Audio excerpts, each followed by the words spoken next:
Supposing that I say to you, each one of you is really the great self, you know, the Brahman. And you say, well, all you've said up till now makes me fairly sympathetic to this intellectually, but I don't really feel it. What must I do to feel it really?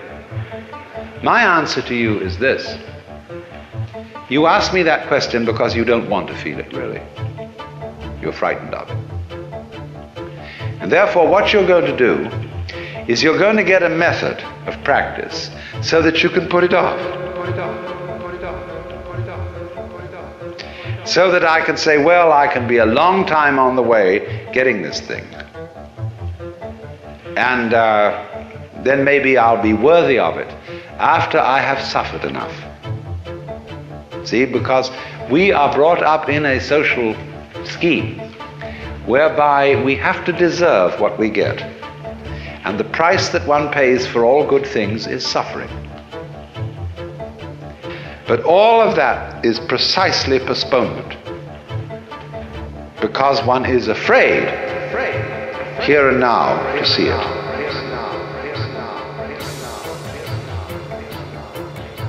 If you had the nerve, you know, real nerve, you would see it right away. Only that would be, when one feels you shouldn't have nerve like that.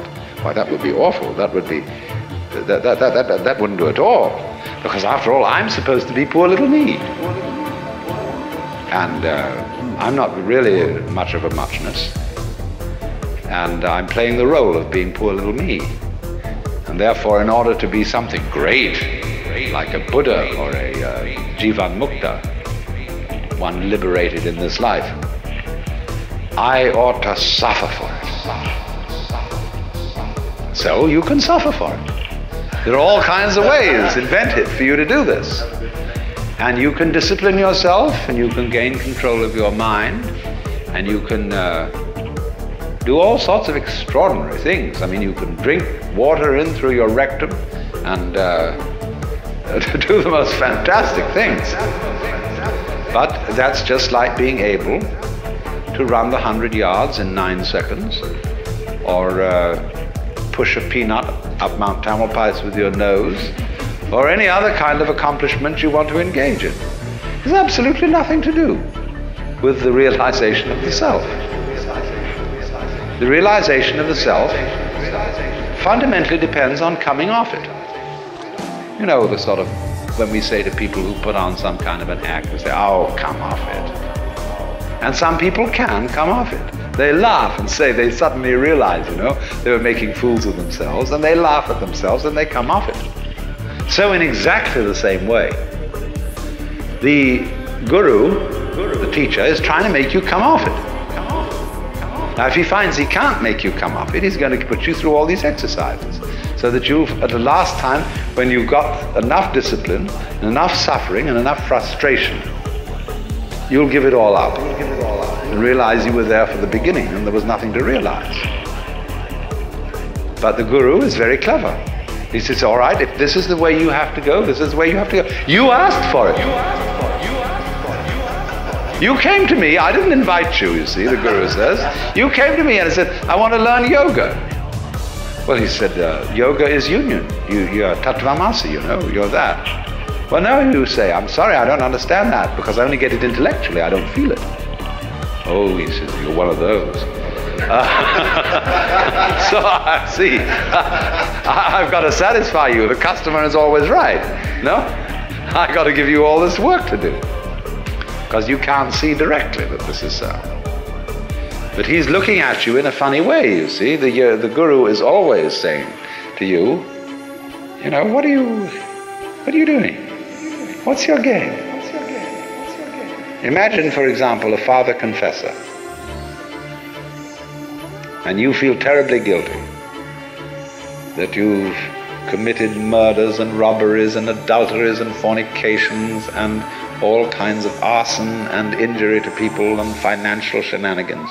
And you go to this man and say, I am a terrible sinner.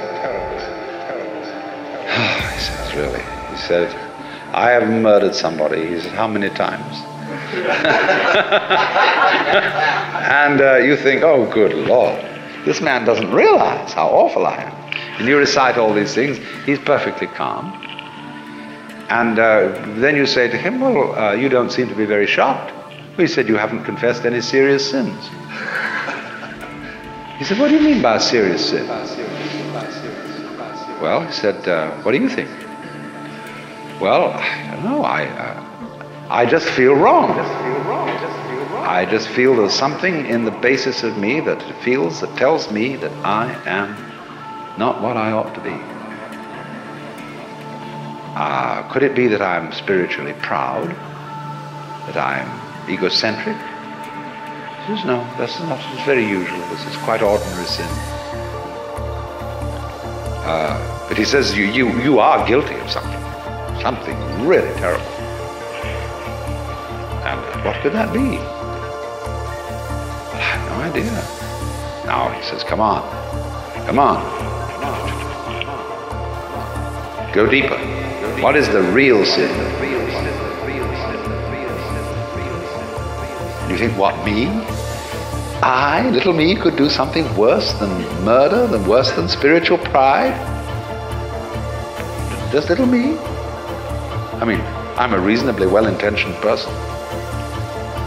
What could that be? And he looks at you in a funny way. Did you know? You know, it's kind of a Kafkaesque situation where you're accused of a crime that's not specified, and yet the accuser says, you jolly well know what you've done. Of course, we can't mention it. Because, you know, it's like those laws that are on the books in the state of California and several other states where people are accused of the abominable crime against nature. Nobody knows what it is. I mean, it can't be mentioned. It's too dreadful to be talked about. So this guy does the same thing, but it's in a different dimension. You've done it. Now what did you do? See, the real crime is that you won't admit you're God. That's false modesty. So the Guru challenges, you see. He challenges you. If you raise the question, he doesn't go out and preach in the streets. Say, come on everybody, you ought to be converted. He sits down under a tree and waits. And people start coming around and they offer him propositions. He answers back. And he challenges you in any way that he thinks is appropriate to your situation. Now, if you've got a thin shell and your mask is easily dispatched with, he simply uses what we might call an easy method. He says, listen, Shiva, come off it. Don't pretend you're this guy here. I know who you are. And the guy sort of twinkles a bit and says, well, I guess you're right. But the people aren't like that. They have very thick shells. And so he has to invent ways of cracking them.